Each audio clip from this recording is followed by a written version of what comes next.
Muito bem, boa tarde a todos novamente. Então, como prometido, nós vamos falar hoje sobre a escuta narrativa, aprendendo com a história dos pacientes. A nossa primeira convidada, nós já foram suficientemente apresentadas diversas vezes no nosso grupo de WhatsApp, Ana Luísa Novis, a psicóloga, e ela vai ser a primeira palestrante. Vamos ouvi-la a respeito deste assunto. Boa tarde a todos. É um prazer estar aqui. Ricardo, muito obrigado por esse honroso convite. Então, hoje estamos aqui para falar sobre uma das ferramentas, um dos recursos mais preciosos das relações humanas, a narrativa. Para começar, eu trouxe essa citação de R.W. Lewis, um crítico literário, que diz que a narrativa lida com experiências e não com fatos. Se pararmos para pensar, nós costumamos sempre contar uns para os outros as nossas experiências, ou seja, como nós experienciamos os fatos. Isso faz parte do nosso dia a dia desde sempre. Michael White, fundador da terapia narrativa, referência teórica da qual eu utilizo na minha prática, consciente dessa característica singular do ser humano, nos diz que somos todos contadores de história. Desculpa. A terapia narrativa, baseada numa metáfora textual, aponta que as pessoas, no esforço de dar sentido à sua vida, organizam suas experiências em sequências temporais, construindo um relato coerente de si mesmo e do mundo que estão inseridas. Então, estamos sempre criando histórias, contando histórias sobre as nossas experiências. E por que sempre estamos narrando histórias?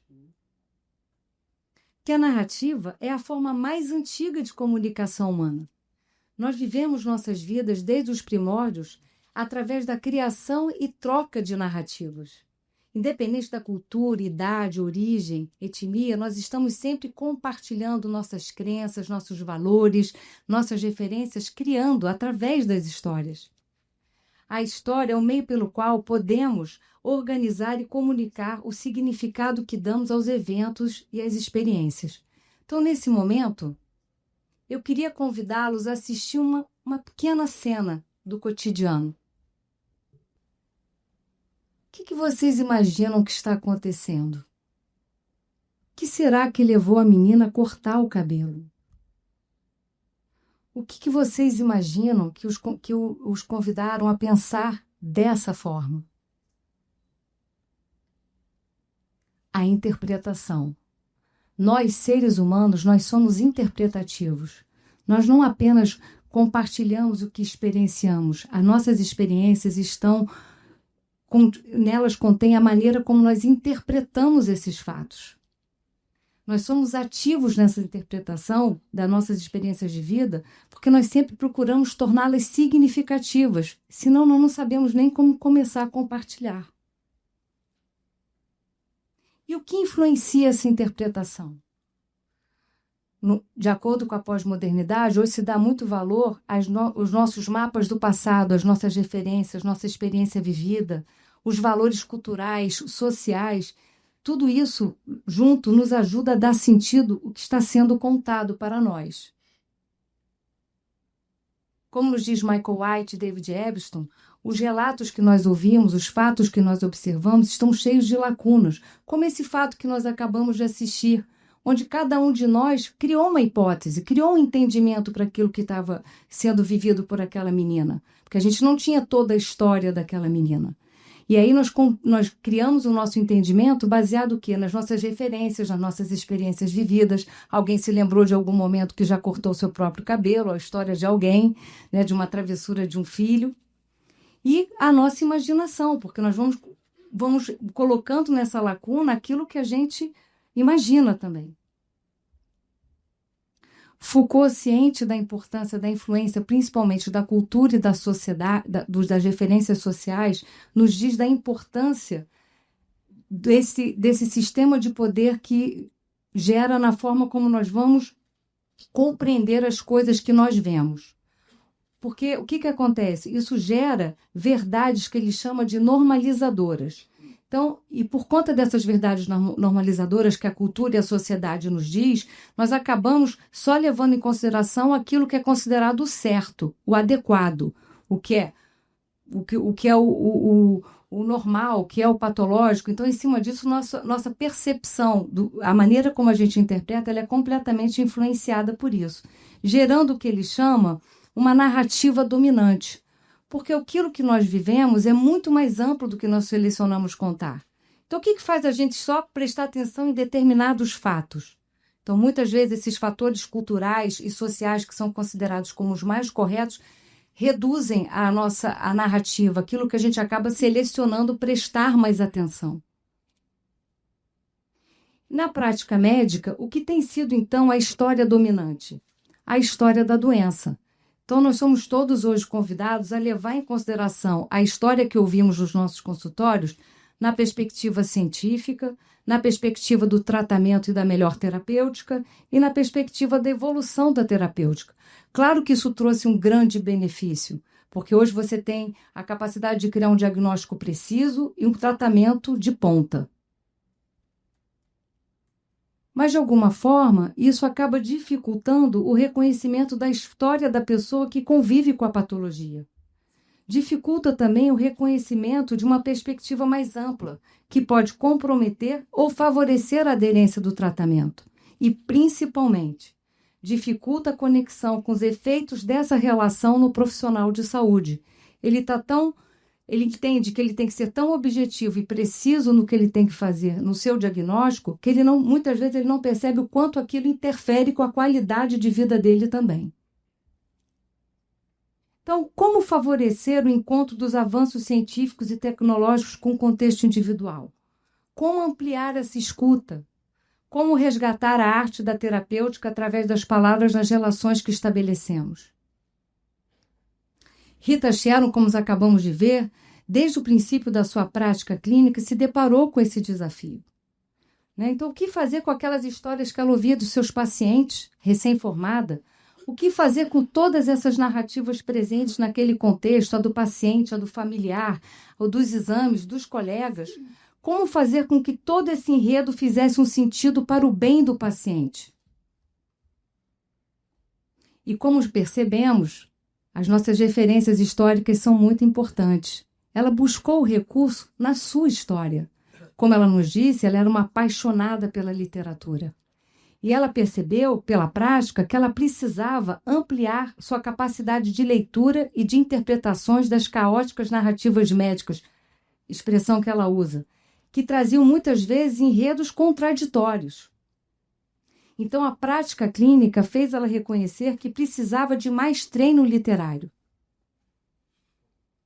Então, a medicina narrativa foi criada por ela com essa intenção de trabalhar profundamente, ampliar essa escuta desse profissional, fazer com que ele desenvolvesse uma ausculta narrativa, uma escuta mais depurada, mais aprofundada, mais detalhada daquela história que é relatada por aquele paciente.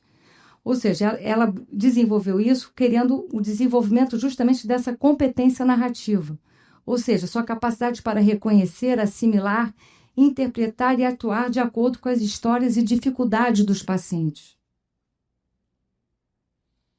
Então, aqui ela coloca como é importante escutar. Eu até, no slide anterior, eu botei uma frase de Goethe que tem no meu consultório, que fala que falar é uma necessidade, escutar é uma arte. Porque escutar exige da gente um preparo, de fato, um cuidado, né? Uma arte, de fato. Ela levou para a medicina a prática da narratologia. O que é a narratologia? É o estudo das estruturas e elementos da narrativa. Então, ela percebeu que o quanto era importante, ao escutar um relato, levar em consideração a repetição insistente de certas expressões, como ela falou, a expressão facial, os silêncios, né, a sequência, como aquela pessoa escolhe começar a contar a sua relação com a sua patologia. E isso tudo ela considera fundamental para a gente ampliar esse texto, porque a ideia não é que nós nos tornemos psicanalistas do paciente, não é que o médico se torne um psicanalista, mas que ele perceba que essa escuta dele, detalhada, cuidadosa, pode fazer muita diferença. perceber um sofrimento que está sendo dito nas entrelinhas, faz o paciente se sentir mais reconhecido e entendido. Porque o que o paciente mais se sente feliz e guarda nas suas histórias, quando chega no meu consultório, os clientes que alguns de vocês me encaminham, é a força da palavra de um médico no momento de aflição marca muito mais do que a acuidade do diagnóstico. Muitas vezes eu vejo isso na minha prática. E aí aqui eu faço uma pequena ressalva. Aquilo que interpretamos e entendemos, a partir do que é dito, pode ser uma ferramenta poderosa ou não. Existem falas que promovem vida e outras que promovem morte, desesperança, preconceito e julgamento.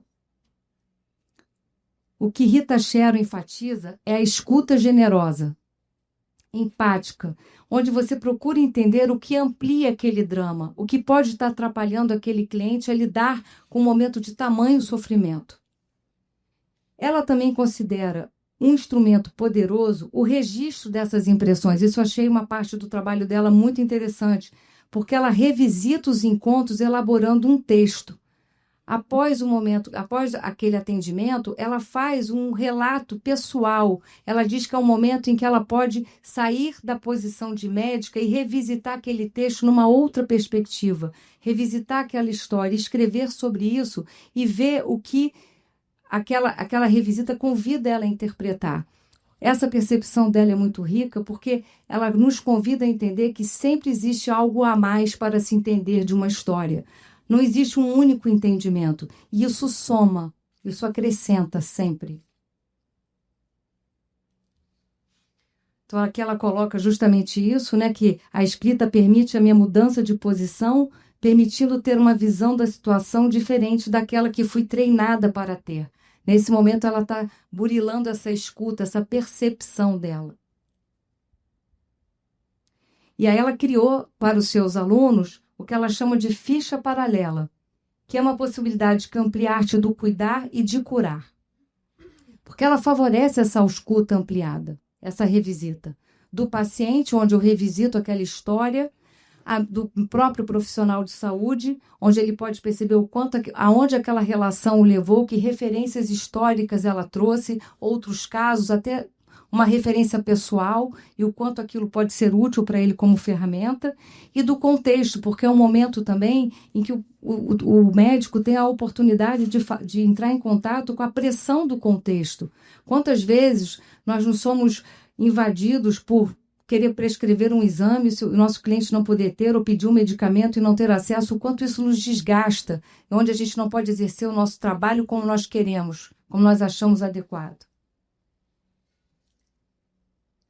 Então, o que eu acho importante dividir aqui com vocês é que eu acredito nisso, né? Que a narrativa que é desenvolvida em cada encontro em que vivemos pode se tornar uma história inesquecível e até transformadora. Se nós olhássemos agora, momentaneamente, para o baú das nossas histórias, quantas histórias nós nos guardamos que nos são especiais e até curativas?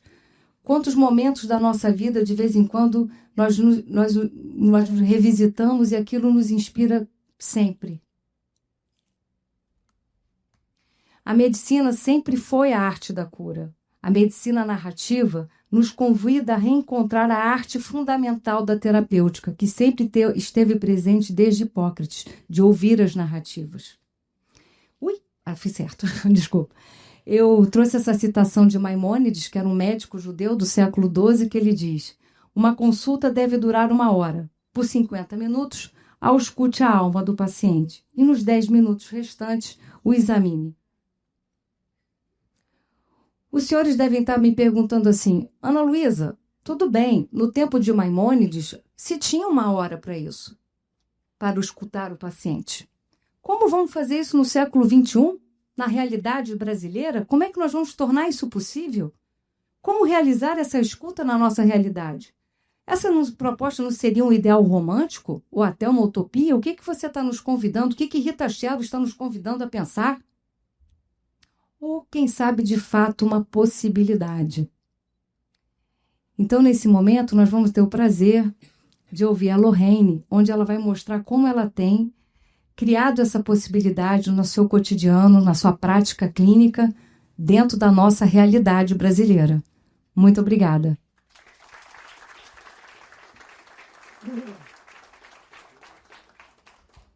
Ana Luísa é formada em Psicologia Médica pela Santa Casa de Misericórdia, psicóloga clínica e terapeuta de família. Doutora Lohane, ela é especialista em clínica médica e terapia intensiva e fez cuidados paliativos em São Paulo, no Instituto Paliar. Boa tarde. Posso vir para cá?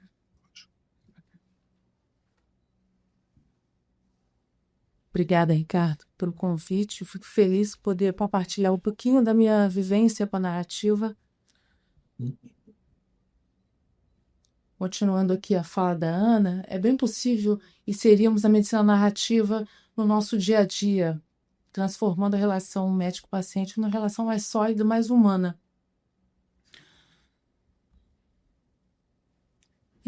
A medicina e a literatura são culturas compartilhadas, como dizia Moacir Sinclair. Ambas lidam com a condição humana, com as emoções humanas, com a vida como ela é no dia a dia. No entanto, o avanço tecnológico ele vem afastando o médico da verdadeira relação genuína. Não só o avanço científico, mas o avanço das comunicações mesmo, né? Internet, WhatsApp, etc. O médico tem se afastado dessa verdadeira relação humana. Parece que o ato de ouvir histórias, ler, escrever, reler o que se escreveu, parece lapidar essa sensibilidade da relação médico-paciente, passar o médico a ouvir mais o paciente. Bom, eu escrevo poesia lírica há alguns anos, e isso para mim foi um marco de ampliação da minha visão como médica, do aumento da minha expressão também como médico, como ser humano. A gente lida com várias emoções todos os dias. Como dizia Anton Chekhov, que foi um médico russo, um dos maiores contistas do mundo, a medicina é minha legítima esposa e a literatura é apenas minha amante, confirmando essa interação entre as duas culturas. Falando em poesia, eu trouxe uma frase da Clarice Lispector, que é do livro Água Viva, que é um livro difícil, polêmico, mas essa frase me chamou a atenção. Ela diz assim: ouve-me, ouve o meu silêncio. O que falo nunca é o que falo, e sim outra coisa. Capta essa outra coisa de que falo? Na verdade falo porque eu mesma não posso. Lê a energia que está no meu silêncio. Clarice Lispector. Então, quando eu li essa frase, eu lembrei imediatamente da relação médico-paciente. Porque por quantas vezes nós somos interpretadores de silêncios, decifradores de olhares ou simplesmente acolhedores de palavras ditas, todos os dias. E nós somos desafiados por vozes a todo instante. Como dizia Moacir Sinclair, a história da medicina é uma história de vozes, sejam elas audíveis ou inaudíveis. Eu trabalho com doentes oncológicos há 14 anos, eu faço cuidado clínico desses pacientes e nesse período eu pude emprestar um pouquinho mais o meu ouvido a eles e navegar assim, por mares de grandes emoções. Eu falo para a Ana que eu navego pelos opostos. A alegria, a tristeza, o choro, o riso, a euforia, o desânimo, o medo e a coragem, a esperança e a falta dela. Então é pensando nisso tudo, né, que um dia eu me perguntei o que eu faço com essas histórias que eu escuto todos os dias. Os orientais eles dizem que os opostos são irmãos, são gêmeos, eles se complementam. Um não existe sem o outro. Então é pensando nessas emoções que eu decidi escrever em forma de conto a minha interação com esses pacientes. Claro, todos têm um viés poético, porque é meu estilo de escrever, mas são relatos assim, lindos e todos têm uma mensagem importante. Como dizia Fernando Pessoa, que é meu poeta predileto, como é por dentro outra pessoa? Quem é que o saberá sonhar? A poesia sempre tem várias respostas, né? E dessa minha atividade escrevendo, eu tirei algumas conclusões. O paciente ele se sentia acolhido, ele se sentia respeitado na sua biografia, ele se sentia uma pessoa, de fato, ele não se sentia um objeto da doença, ele não era um número de leito, um capítulo de um livro, ele era uma pessoa da doença. E eu me sentia tratada de alguma forma, porque todos nós temos nossos conflitos, né, do dia a dia. Eu comecei a ter novos julgamentos, a entender de novas culturas e valores e crenças. E isso, o final disso era um bom resultado terapêutico. Eu conseguia criar uma relação sólida de confiança com esse paciente. Então eu vou trazer aqui, eu tenho 70 contos escritos, mas eu não trouxe um conto porque ele é extenso. Eu trouxe, assim, interações que eu tive, momentos que eu tive com o paciente, que geraram reflexões, né? E aí eu trouxe 2 exemplos. Então, a primeira é uma ficha técnica padrão dominante, que nós, a formação médica, nós aprendemos a fazer dessa forma. Paciente do sexo feminino, 68 anos, câncer de pâncreas metastático, várias internações prévias por colangite e obstrução biliar, internada por toxicidade e quimioterapia, mucosite grave, diarreia e desidratação. Essa era uma paciente que tinha uma personalidade forte, já vinha com uma doença muito cruel, um tratamento idem, cruel também, e já estava muito cansada, ela já estava entrando num processo de terminalidade. Então eu resolvi fazer uma ficha paralela, como a professora Rita Sharon gosta, que é mais literária. Chama-se Paz. A voz era ardida, de quem tentava colocar o teor de sua dor para fora de seu corpo doente. Uma tentativa rude, porém lúcida de dizer, não aguento mais. Olhei em silêncio, era um vazio pleno de respostas e mistérios. Comparei seu corpo com o meu e isto me fez parar e refletir. Não pode haver espaço para o dedo maldoso do sofrimento. A medicina não é apenas a arte da cura, mas também a arte de mitigar o sofrimento alheio. Compreendi dentro de cada letra, de cada gesto e cada som, que o momento era de viver como você queria. Um ponto no fim pode representar o começo de uma longa história, de paz, que era o que ela precisava. Pensar é um ato, sentir é um fato. De novo, Clarice Lispector. Eu acho, sinceramente, que a gente tem que fazer mais do que pensar, falar e tocar. A gente tem que sentir. A gente faz tudo com sentimento. Eu fiz uma pequena reflexão, assim, eu classifico essa ficha como contemplativa. Algumas observações eu fiz nesse pequeno momentozinho com ela. Eu contemplo o sofrimento e a dor total dessa paciente. Eu contemplo a falta de recursos e a exaustão da medicina. Eu contemplo a vida na morte. O que eu posso oferecer a ela para ela viver bem? Eu contemplo a soberania da humanidade nesse momento. A humanidade é imperadora. É nunca uma súdita, então ela tem que vir em primeiro lugar sempre. Bom, a próxima ficha, ela não tem ficha técnica. Eu fiz a leitura de um contexto. Foi uma doente que eu estava passando num corredor no hospital, tinha uma porta aberta e ela estava deitada, uma senhora de idade, sozinha, olhando para o teto. E era um dia super corrido. Eu passei, olhei essa senhora e, enfim.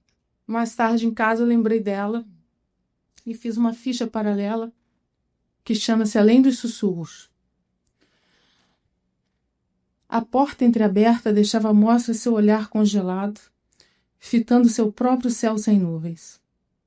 A cor das paredes, de um único tom, contrastava com o tom de sua pele clara, quase opaca. A pequena vida que acenava enquanto eu passava era o azul profundo de seus pequenos e senis olhos. Senti um arrepio sem sentido percorrendo minha inspiração e exalando em letras o meu súbito pesar. Eu não te conhecia, mas a sua presença me fez lembrar que nossa arte é colorir o seu mundo de novas sensações. É iluminar este olhar perdido em algum sonho não realizado. É ouvir cada gesto além dos sussurros como um ponto de partida na direção do resgate de seu bem maior, sua vida, que é o que a gente aprende na escola de medicina, né? A salvar vidas. Não é bastante ter ouvidos para ouvir o que é dito. É preciso também que haja silêncio dentro da alma. Alberto Caeiro, Fernando Pessoa, parafraseada por Rubem Alves num conto escutatório, que eu acho que todo mundo aqui tinha que ler, que ele é muito, muito bonito. Então, o que ele quer dizer? É no silêncio do nosso interior que a gente consegue enxergar os pequenos detalhes do mundo ao nosso redor.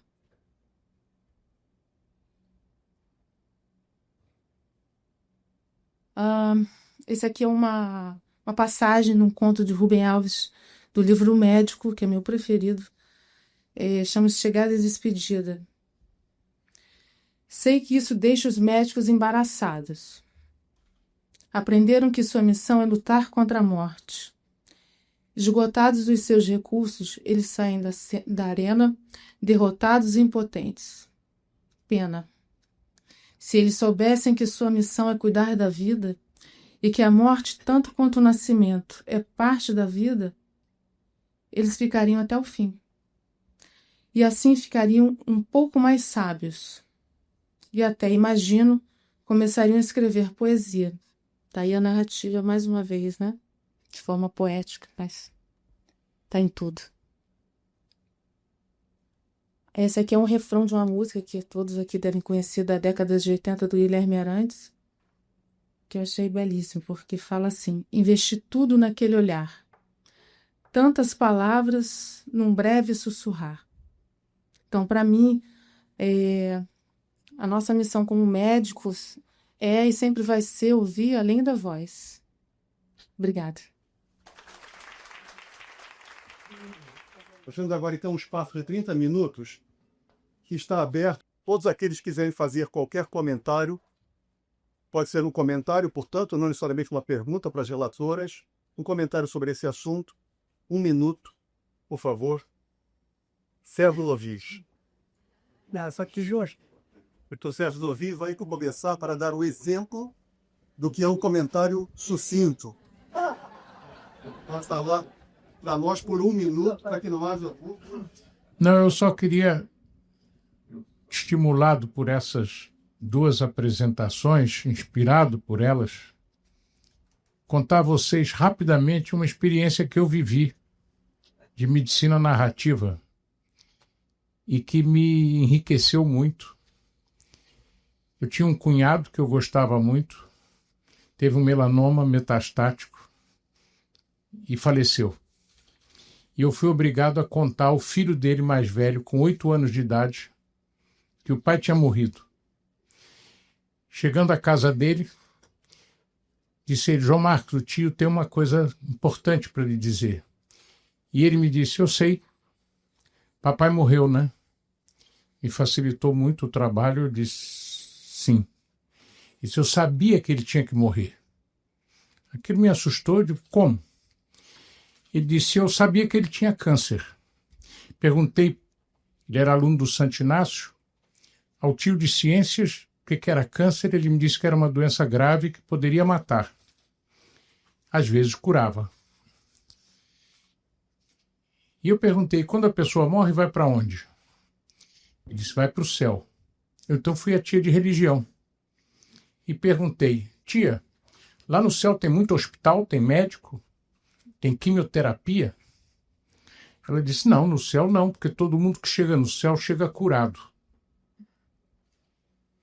E eu aí entendi, tio, que de vez em quando a pessoa tem uma doença que os médicos não conseguem curar e Deus gosta dele, leva para o céu para ele ficar curado.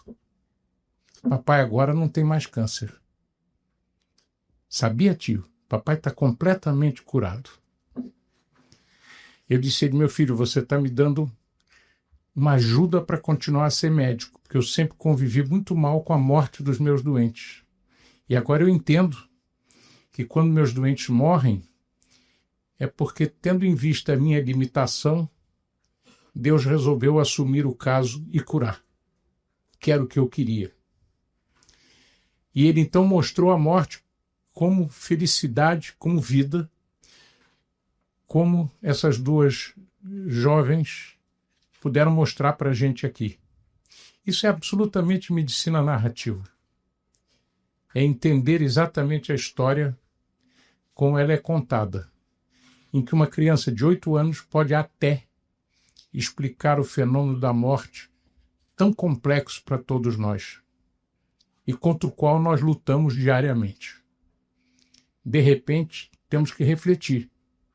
Em certos casos, estamos sendo exagerados.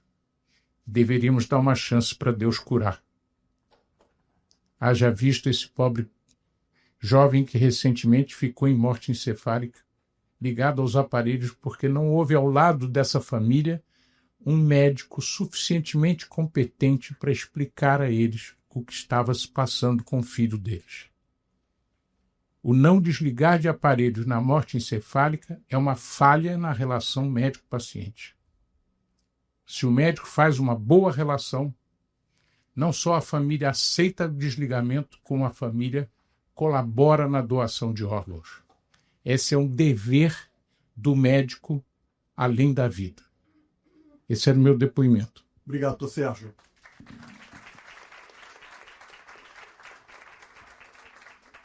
Cláudia Bublá, especialista em geriatria, gerontologia e cuidados paliativos.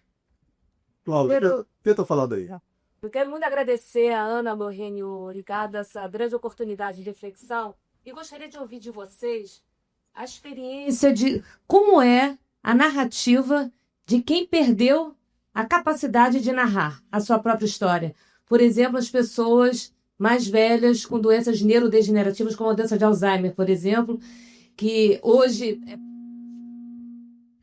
é considerado uma epidemia silenciosa, mas não tão sem voz na sociedade contemporânea. E eu gostaria de ouvir um pouco de vocês sobre esse assunto. Obrigada. Cláudia, até foi interessante você falar isso, porque eu recentemente eu estive com um cliente meu que está começando a ter um princípio de demência. E nós vivemos um momento muito bonito, porque ele chegou com uma frase que veio na cabeça dele: saudade do meu futuro.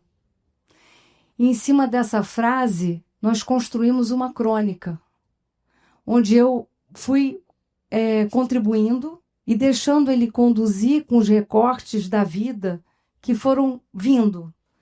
E foi muito importante ele reconhecer uma característica fundamental da vida dele, que ele nunca deixou de querer ser um eterno aprendiz. Ele cantou até comigo a música do Gonzaguinha.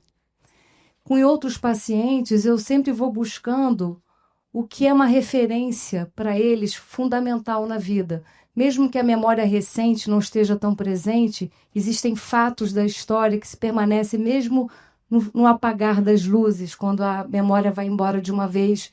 E eu tenho um caso muito bonito de um paciente onde nós passamos muitas sessões revisitando músicas.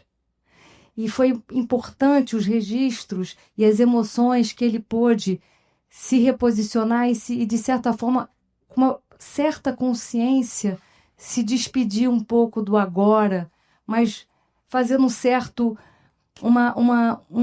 uma visita histórica do que ele viveu com uma trilha musical. Então, a gente pode sempre criar uma possibilidade, eu acredito Ele nisso. quer complementar? Não. Kligemans. Oi. Nós falamos sobre a importância de escutar o paciente. Situações dramáticas que se vive, né? Eu vim aqui pensando numa situação dramática e como vocês se posicionariam. Um paciente jovem, brilhante, cientista político, 52 anos, uma criança. E tinha uma doença, um tumor de pâncreas pequeno, absolutamente curável e que teve um decorrer catastrófico.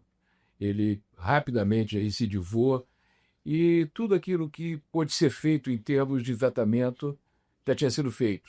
Ele era muito meu amigo, brilhante, estava no meio de um projeto especial para ele, especialíssimo, importante, era uma pessoa muito importante na área política, e ele foi ao meu consultório, muita dor, uma dor quase que intratável, e me disse o seguinte: eu quero viver.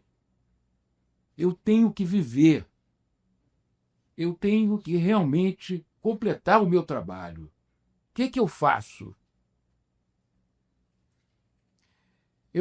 Vou passar para você já, eu fiquei calado, fiquei olhando para ele, tentando que ele continuasse a falar. Eu não disse nada, fiquei muito emocionado, passei a minha emoção para ele e eu falei, fulano, eu acho que no momento a gente vai focar principalmente você na tua qualidade de vida. O que resta da tua vida confortável. Foi a única coisa que eu consegui falar. Eu ouvi e nada mais disse. Ele parou, ficou um pouquinho de tempo a mais e foi embora. Lorraine quer fazer algum comentário rápido a respeito Eu não disso? sei fazer conto, então esse é o problema. Entendeu? Eu vou virar contista. Lorraine, em seguida, Daniel Tabac. 1 minuto. Eu acho, é difícil isso, mas eu acho que a gente tem que tentar mostrar a ele uma forma dele ressignificar o sentido da vida que ele tem, ou que ele ainda vai ter, dentro do próprio trabalho dele. Não é muito fácil isso, mas é um trabalho que é importante ser feito. Esse resgate da qualidade de vida, do resto da vida que ele vai ter. Sem falar na morte. Quer dizer, é até importante falar da morte, né? Porque a morte faz parte da vida. Eu botei daquele lado, né? Eu botei a qualidade de vida dele com o corpo, né? Eu já contei essa história para o professor Marco Antônio Brasil. Na verdade, uma história minha com a Galina Schneider. Eu um dia disse à doutora Galina que eu estava em dúvida entre fazer cirurgia e psiquiatria, porque eu gostava muito de psicanálise. E aí ela virou para mim e falou assim, olha, meu filho, eu vou lhe dizer uma coisa. Se você fizer psiquiatria, eu tenho certeza que você jamais operará alguém.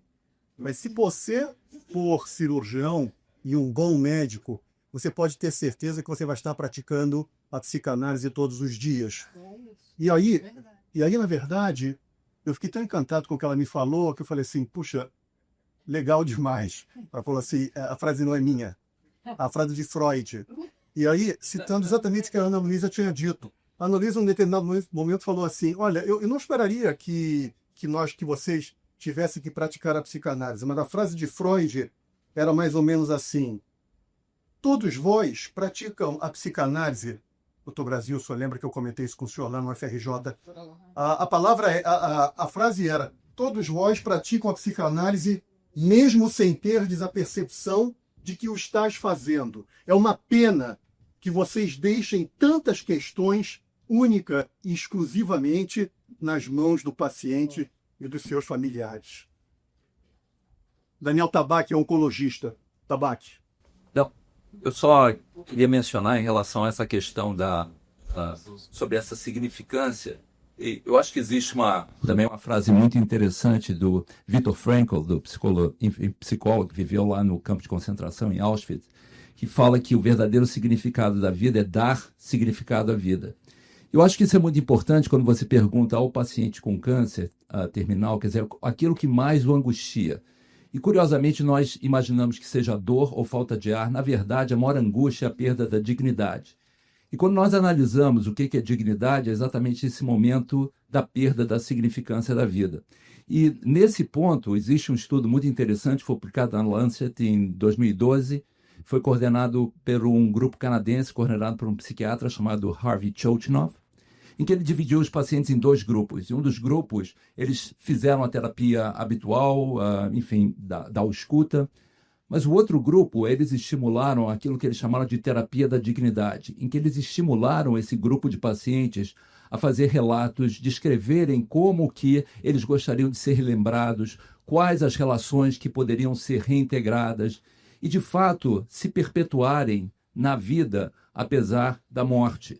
Então, dessa maneira, eu acho que isso trouxe muita tranquilidade para os pacientes, apesar daqueles vários indicadores de depressão não haviam sido modificados, mas o conforto ficou muito claro, exatamente porque eles tiveram a tranquilidade que mesmo que a sua vida chegue ao final, como essa questão que o Dr. Jacó mencionou, de fato, o significado dela, ela vai estar presente independente da sua duração. Então, eu acho que esse relato, essa descrição sobre a medicina narrativa é exatamente a terapia da dignidade, a capacidade exatamente dos pacientes dar significância à vida.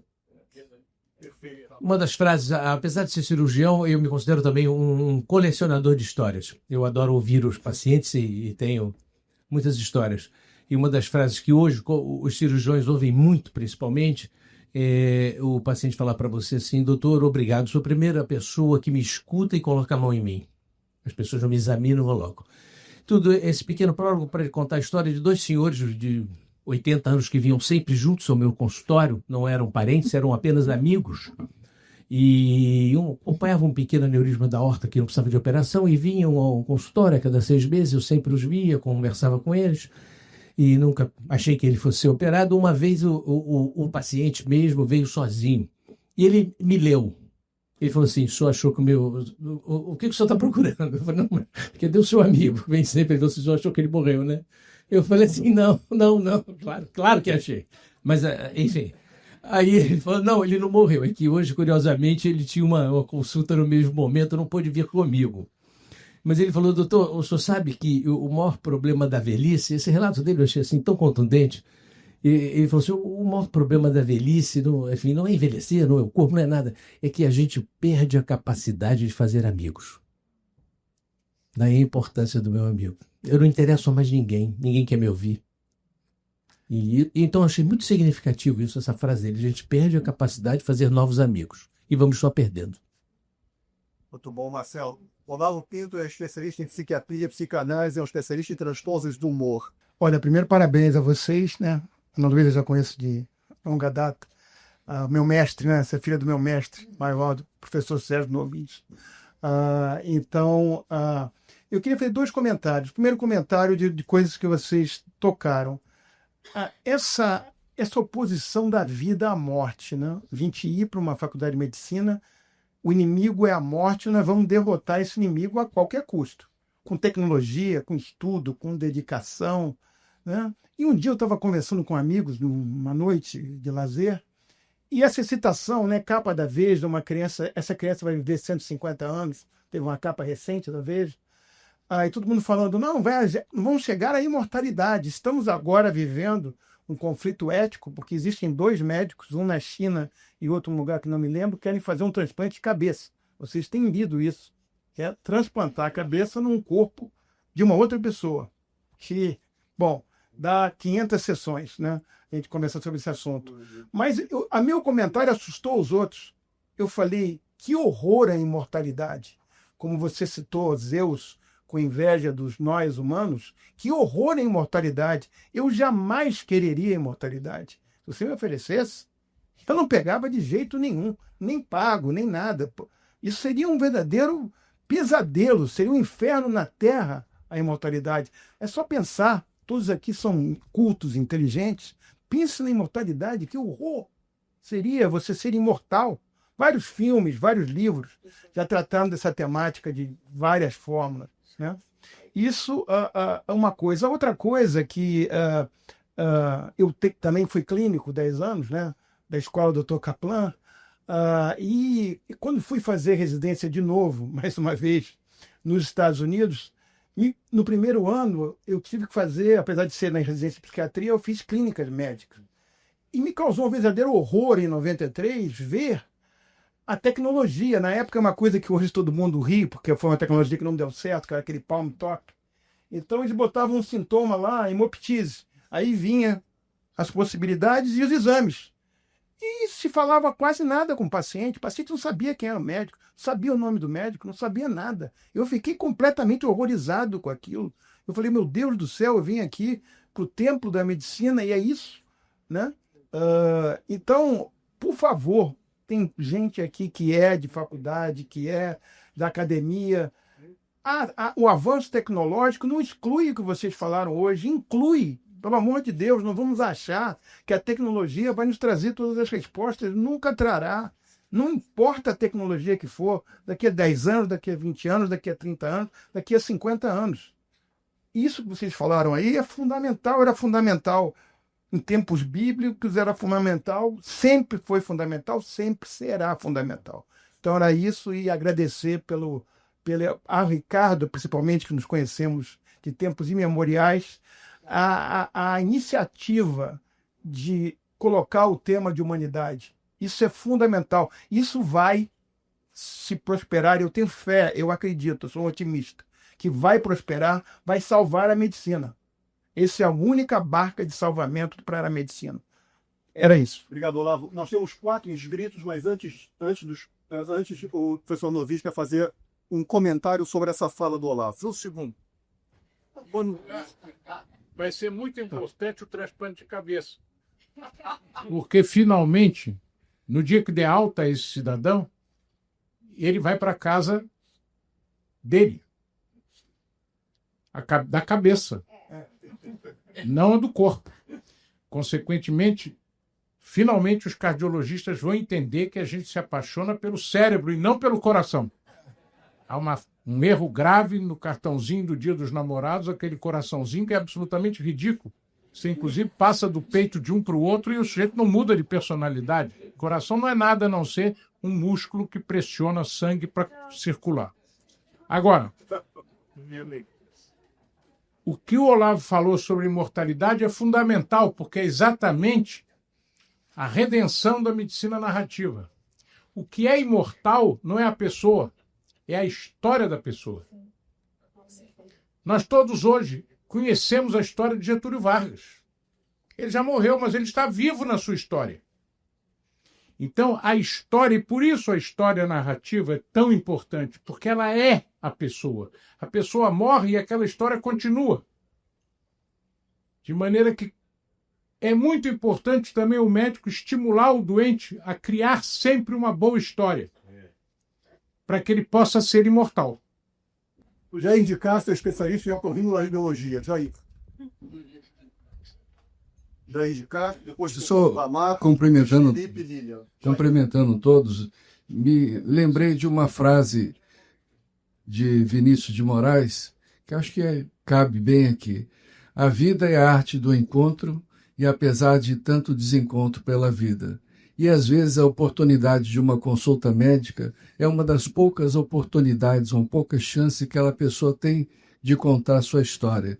Então realmente a gente tem que cada vez mais aprender a ouvir e extrair o que ele realmente quer dizer aquilo, analisando a pessoa, o gestual, o olhar, as pausas, a respiração e tudo mais. Então a gente tem que procurar sempre esse encontro.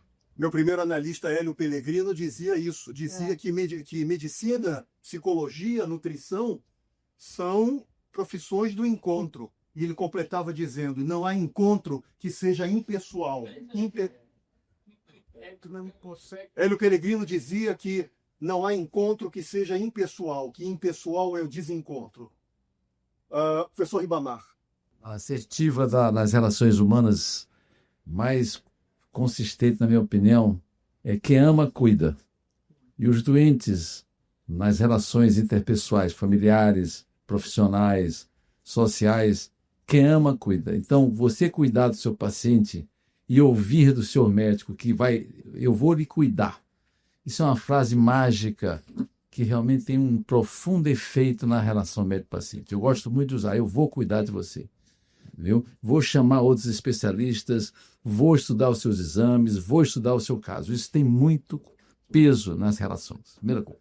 Segunda coisa, todo mundo conhece muito o Oliver Sacks e já leram a carta do adeus que ele escreveu e foi publicado no New York Times. Quem leu, eu aconselho reler.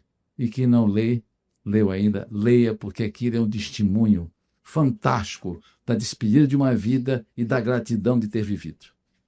Ribamar, dirigido por David Lynch, O Homem-Elefante, foi indicado ao Oscar de melhor filme em 1980. O médico era Anthony Hopkins, um jovem ator. Ele era o médico, foi indicado também ao Oscar de melhor ator coadjuvante. Não desceu. Mas John Hurt, que fazia John Merrick, o Homem-Elefante, ganhou o Oscar em 1980 por O Homem-Elefante.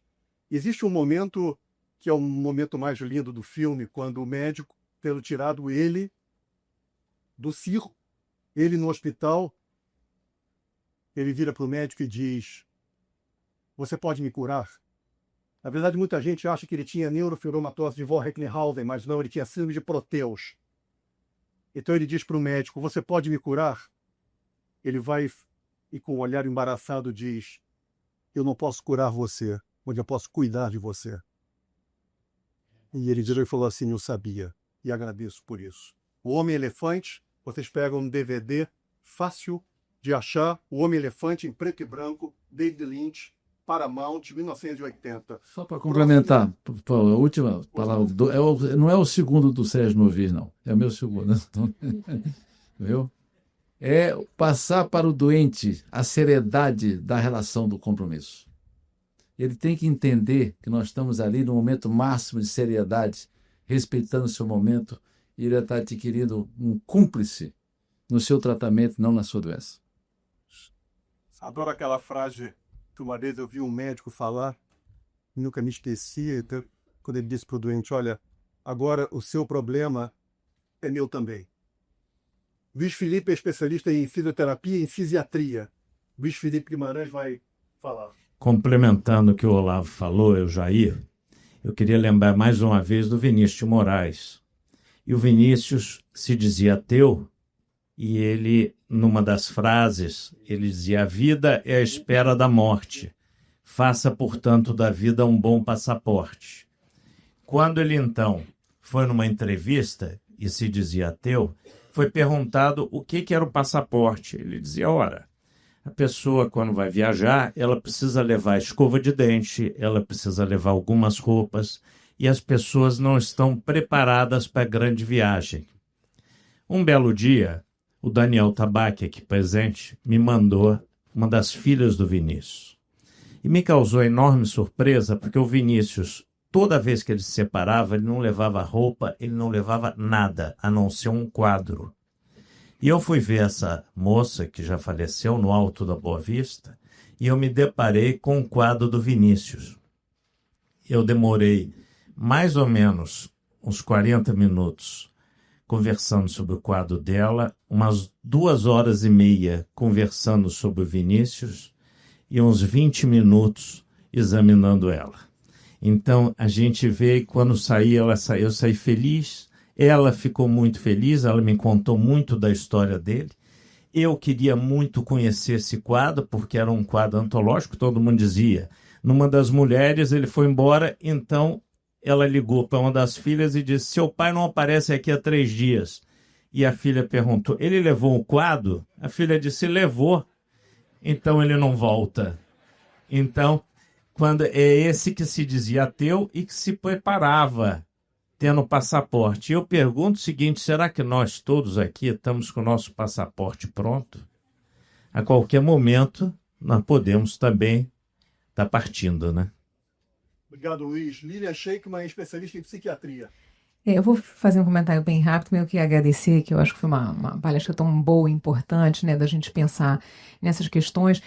E falar que eu acho que assim, essa questão da narrativa, eu estava pensando no que o Olavo colocou também, da formação médica, né?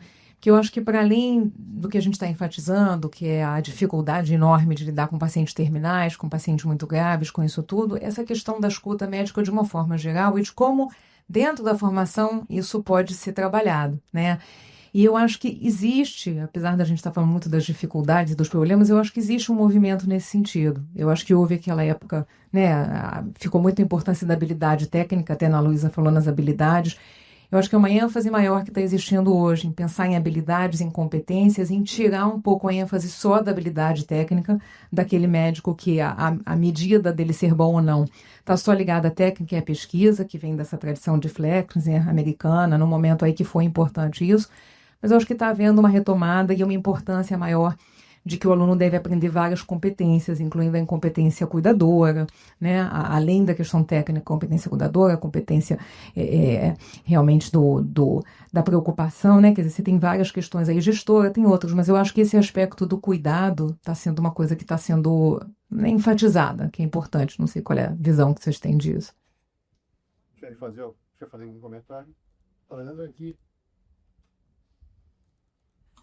Eu também concordo com você que está havendo esse movimento, eu acho que não só na medicina, mas no mundo de uma forma em geral. Acho que há um clamor de uma busca dessa empatia, da empatia. Em vários lugares a gente está ouvindo falar de empatia e eu acho que, de fato, está existindo isso. Claro que sempre existiu, eu não coloquei aqui pelo tempo que eu tinha, Mas esse movimento de buscar o resgate da pessoa, do paciente, sempre esteve presente. Eu tive a honra de fazer minha formação na Santa Casa, com a História da Pessoa de Danilo Perestrello, com o professor Abraham Eksterman, que tinha sempre essa preocupação desse olhar para a pessoa do paciente, não para a doença. Então, mas eu acho que, de fato, concordo com você e acho que a gente está tendo essa oportunidade maravilhosa que o Ricardo está criando, um espaço reflexivo da gente o tempo todo nos lembrarmos que somos pessoas, que cuidamos de pessoas.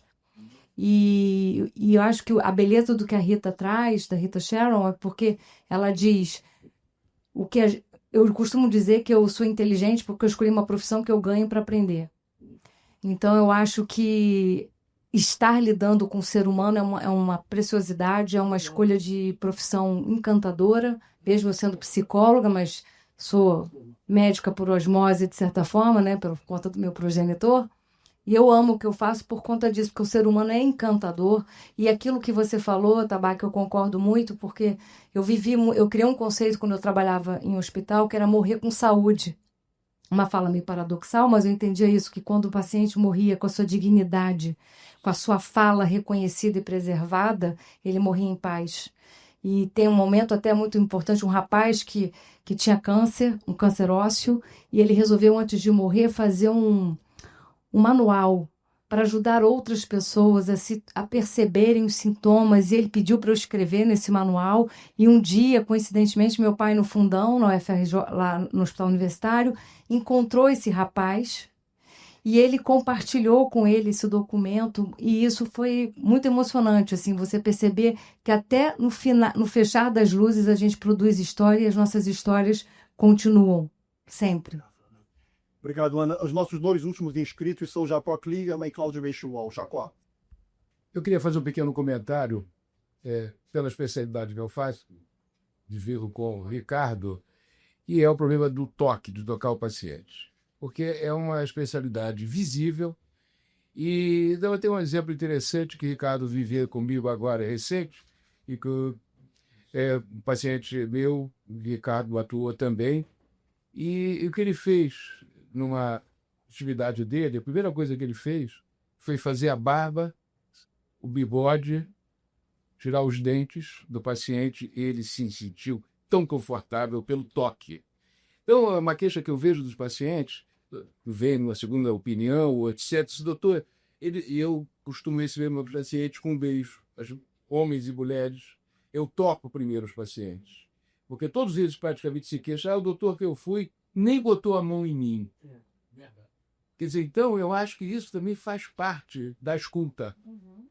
Eu acho importante, queria saber a opinião de vocês sobre isso, do toque, do contato físico dentro da escuta. Eu acho que o médico ele tem que fazer muito mais que falar, né? Eu acho que a nossa missão o doente vai se sentir mais acolhido se você tocá-lo, se você entender a leitura corporal dele, não só o que ele vem falando, mas o gesto, a fisionomia, não só do paciente, da família toda, né?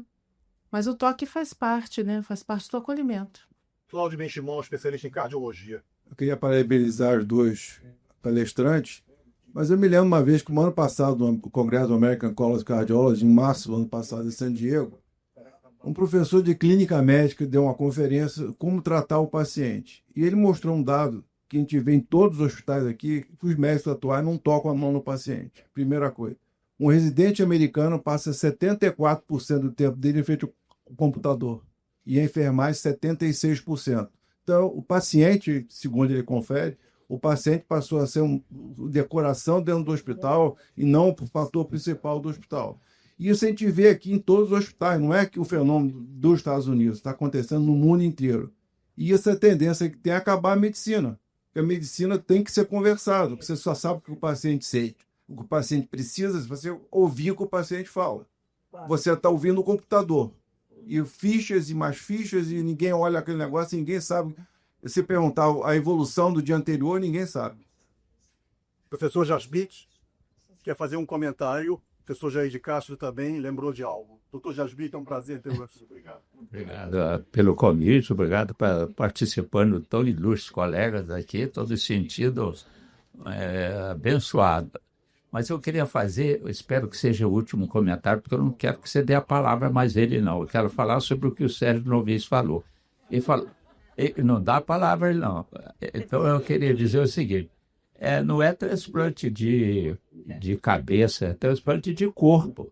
Você vai levar o corpo para uma cabeça boa, você não vai levar uma cabeça ruim. Mas não deixa ele comentar, não, hein? Olha, a primeira vez que eu ouvi falar nisso, eu achei que era uma brincadeira e, na verdade, é um projeto sim de transplante de cabeça. Não me perguntem como é que vai ser anastomosar a medula, mas é transplante de cabeça mesmo. Jair, seu último comentário. E rápido, eu me lembrei agora, quando o Jacó falou sobre a barba, o ano passado eu fui chamado para atender um grave paciente que estava à morte com uma imensa angina de Ludwig. E eu pedi a sua participação, a sua ajuda. Você falou, ele tem que ser operado agora, hoje à noite. E nós operamos até 2 horas, 3 horas da manhã. E a hora que acabou a cirurgia, antes dele ir para o leito do CTI ser entregue à família, você pediu um creme de barbear, uma lâmina, fez a barba dele, a família, quando recebeu, choraram lá, só faltaram bater palma para você. E aqui, que não me deixa mentir sozinho, está o Guilherme aqui que ficou impressionado, ele sempre lembra desse ato médico que ficou mais importante que a própria cirurgia. É uma pena que o Ribamar tenha saído, mas, na verdade, um ato tão simples como esse, a família receber o paciente com o rosto limpo, dá um significado de cuidado dentro de um ato tão simples. Esses são os livros, A Vida Tem Seu Tom e O Pequeno Poeta, foram escritos pela nossa médica e escritora, Lorraine Zerran, e Ana Luísa Novilho escreveu A Visita Inesperada. Eu fui no lançamento do livro. Eu tinha prometido a vocês que eu ia ver uma carta. Eu tenho um cliente que eu operei de câncer de língua, que todo dia, 17 de julho, Jacó, que eu tinha operado dele, mandava uma carta para mim. 1 ano, 2 anos, 3 anos, exatamente em cima daquilo que eu tinha anunciado. E que nós sabemos, Jacó, que não é verdade absoluta, que em 5 anos você está curado. Quantas vezes nós já fomos surpreendidos no 6º ano, no 7º ano, no 8º ano. Mas existe esse número emblemático. Com 5 anos você está curado. Ele me escrevia todo dia 17 de julho. Eu vou ler só a carta dele do dia 17 de julho, agora passado, quando ele completou 5 anos e comemorou, portanto, a cura. Quer dizer, ele, né? Eu continuo na expectativa. Ele foi operado aos 32 anos de idade por um câncer de língua com metástases cervicais. Então ele escreve: hoje é o dia 17 de julho de 2016 e há exatos 5 anos, quase nessa mesma hora do dia, eu saía da sala de cirurgia sem talvez imaginar que aquele momento iria mudar para sempre a maneira como eu enxergo o mundo. Mas essa foi uma das coisas que eu realmente reaprendi. Esse negócio chamado vida passa rápido demais. Eu me lembro que outro dia eu estava saindo da piscina, ele é um triatleta. No meio do treino para assistir a final dos 200 metros postas nos Jogos Olímpicos de Seul em 88, e diz a minha mãe que aos 4 anos antes eu tinha visto o Ricardo Praga nadando em Los Angeles, 84, e dias depois ele tinha dado as minhas primeiras e desengonçadas braçadas. Eu chego hoje ao final do chamado período de remissão. Isso quer dizer, além do fato de que finalmente você não vai mais precisar aturar meus e-mails, eu não vou mais te mandar e-mail porque eu estou curado e esse é o 5º ano. Então, clinicamente, eu sei que uma chance de uma nova ocorrência relacionada ao meu câncer é muitíssimo reduzida. Graças a Deus, ele aqui confessa que pode acontecer. Eu aprendi, trampei, acertei, errei, tudo mais que tive direito nesse período. O que eu tiro de mais importante, eu vou te dizer. Eu vou te dizer, Ricardo, o que eu tiro de mais importante é que eu vivi. Eu vivi intensamente. Eu vivi intensamente os últimos 5 anos, como eu nunca vivi antes. Eu vivi intensamente como planejo continuar vivendo cada um dos meus, sei lá quantos anos restantes. Porque agora eu sei que eu poderia ter morrido. E se tem uma coisinha que eu posso dizer para vocês é o seguinte: vale demais a pena viver. Não deixe aquele sonho engavetado, jamais deixe alguém dizer que você não pode fazer. Passe o dia inteiro descalço, faça uma viagem, não leva relógio, fodam-se as poventões. O mundo é seu, não aceite limites. Eu quero agradecer de coração a cada um de vocês que lê esse e-mail, que eu também estou enchendo o saco do anestesista, estou enchendo o saco do seu auxiliar. Vocês fazem parte integral dessa minha jornada, e se eu pudesse soprar as velhinhas nessa data tão especial, você sabe, eu estou morando agora em Miami, eu quebraria a regra e diria para cada um de vocês o seguinte: me ouçam. Eu diria para vocês, me ouçam. Eu sei o que é a vida e quanto ela vale. Eu quero que a força transformadora que eu tirei de toda essa experiência emane no coração de cada um de vocês, que o medo da mudança se transforme na sede do aprendizado, que a cada dia, ao acordar, cada um de nós possa levantar e viver 24 horas com a máxima intensidade, que nós transformemos os nossos sonhos em objetivos. Aquele desenho guardado no caderno, que você transforme numa tatuagem, que você pegue seu PowerPoint e transforme no Excel. E não tem essa de, cara, não tem como. Não, não. Para mim agora é o seguinte, cara, tamo junto. Fechou, porra. A vida tá aí. E por isso eu digo para você, Ricardo, obrigado. E digo assim também, fechou para você? Abraços. PS, tomei a liberdade de copiar e colar os 4 meses anteriores, que do meu jeito contou uma história. Se alguém tiver com a TV a cabo fora do ar, dá para matar uns bons 15 minutos do tempo. PS2. Escutem o que o Sérgio Brito dos Titãs escreveu. Mader. Eu quero que vocês escutem ele. Escuta, Ricardo. Amem, chorem, arrisquem, errem e façam tudo o que desejem fazer. Trabalhem menos. Trabalhem menos. Vejam o sol nascer e se pôr. Aí, eu virei para o meu amigo Luiz Felipe Mader e falei para ele, Mader, eu quero que o Sérgio Brito leia essa carta. Ele citou o Sérgio Brito e fez uma letra que ele estava citando.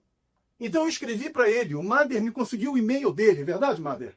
E aí eu escrevi para ele, olá, Sérgio, estaremos fazendo uma reunião médica dentro de poucos dias, na qual vou ler a carta de agradecimento de um paciente recém-curado de câncer. Ao final da carta, ele cita você e a sua letra para a música Epitáfio, escrevendo assim, não deixem aquele sonho engavetado, a vida está aí, e aí, fechou? PS, escutem o que o Sérgio Brito dos Titãs, não é essa carta lá pro Mader, entrega para ele. E leva também um microfone pro Mader. Mader, eu vou querer que você... Não, vou querer que você leia o que o Sérgio escreveu. Olha só. Presta atenção, não é agora não. Presta atenção. Olha só. Eu então escrevi para o Sérgio Brito. Desta forma, nós gostaríamos muito que você pudesse escrever algo a respeito dessa menção que o paciente fez a você. Eu gostaria de ler o que você escrever nessa reunião científica para todos aqueles que dela estiverem participando. Você poderia fazer isso? Esta reunião é sobre a importância de se ouvir o paciente, medicina narrativa, e como muitas vezes eles conseguem escrever tão bem aquilo que sentem no coração. Abraços e obrigado. Quanto tempo levou para o Sérgio Brito me responder? 2 horas. Mader, o microfone está aí contigo? Essa Alô? É a carta que escreveu. Anda. Olá. Acho que a coisa mais gratificante para um artista é saber que algo que criou, de alguma maneira, faz sentido na vida de outras pessoas. Compus Epitáfio num momento muito especial da minha vida. Meu primeiro filho acabara de fazer 1 ano e tudo para mim parecia explodir em luzes e cores. Acho mesmo que é assim que a vida se mostra, quando estamos atentos a ela. Versos como devia ter visto o sol nascer ou devia ter visto o sol se pôr não chegam a ser grandes achados poéticos e até, muito pelo contrário, são apenas clichês. Entretanto, a observação de que as pessoas utilizam esse tipo de frase como um impulso para reavaliar e modificar as suas próprias vidas foi o que me fez optar por essa narrativa. Associar o acaso à distração foi, por outro lado, uma construção lógica, pelo que há de fortuito, a meu ver, em se andar distraído.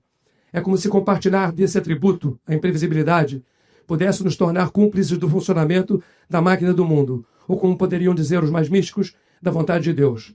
Abraço a todos, Sérgio Brito. Bora.